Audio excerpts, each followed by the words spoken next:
At this point, i-check po muna natin ang kalagayan ng panahon. Kakausapin po natin ang Pag-asa weather forecaster na si Veronica Torres. She joins us now on the line. Veronica, tuloy-tuloy pa rin na yung pagulan. Ano na ba ang latest? Saan na ba ang si Bagyong Karina? Opo, magandang hapon po sa inyo, pati na rin sa ating mga taga-subaybay. Ito ang si Karina. Patuloy yung paglakas habang papunta sa may Taiwan. Kaninang alas 10 ng umaga, ito ay nasa may layong 345 kilometers north-northeast na Itbayat, Batanes. Nagtataglay ito ng lakas na hangin na 165 kilometers per hour malapit sa sentro at bugso na abot sa 205 kilometers per hour.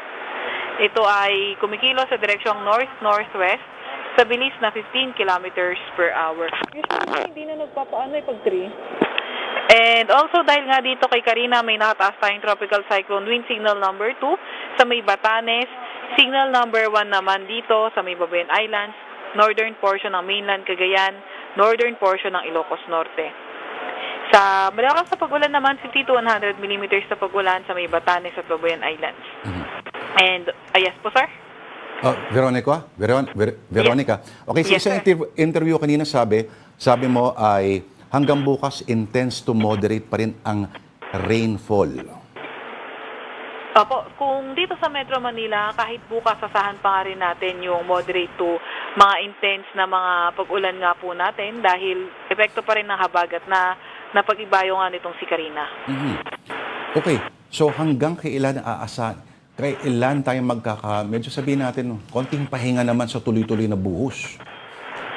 Sinasaad nga natin hanggang bukas yung mga malalakas na mga pagulan, pero pagdating ng Friday, although may mga pagulan pa rin naman tayo, hindi na kasing lakas ng mga nagdaang araw like Monday to Thursday.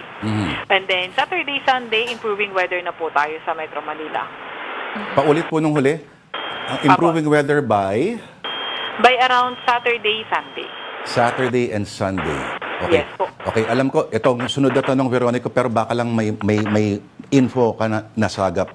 Alam ko mas hydrology concern ito, pero totoo raw ba na ang ilang mga dams natin na tuyong-tuyo dati ngayon, malapit sa spilling level na?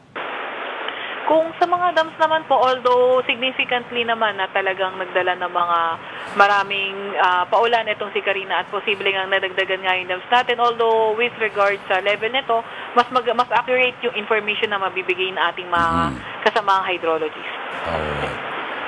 Veronica, linawin lang natin para sa ating mga viewers, itong pag-ulan na nakikita natin, dala ito dahil to sa habagat o dahil ba ito kay Bagyong Karina?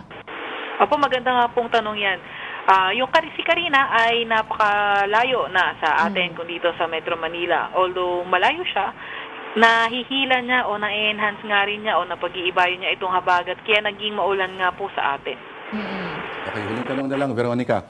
Marami na, as early as now, marami na pong nagkukumpara dito na, parang malaundoy ito, malaundoy. Ano po bang sagot ninyo? Bilang weather forecaster, may basihan ho ba ang mga comparison? Opo. So, kahapon, yung pag-ulan natin umabot sa Metro Manila ng around 200 plus na millimeters ng pag-ulan. Although si Ondoy, in a few hours kasi, malaki yung na-accumulate na rainfall. So, dahil ngayon, nararamdaman nga natin na ngayong Wednesday, nagpipeak yung mga paulan natin. So, pag na-collect na natin yung mga ulan natin for today, doon natin pag nakita natin yung kung ilan ba yung inulan per hour, doon natin malalaman, doon natin siya mas may compare kung naging kasing lakas ba ito ni Ondoy. So, too early to tell pa, no? Too early to tell. Okay, ang next weather update ng Pag-asa ilalabas sa official bulletin ay at 3 ba or 5? No, tama? 5 p.m. Tama po, 5 p.m. po, 5 p.m. So, abangan natin yan. Maraming salamat sa oras po niyo. Pag-asa weather forecaster po natin, si Veronica Torres.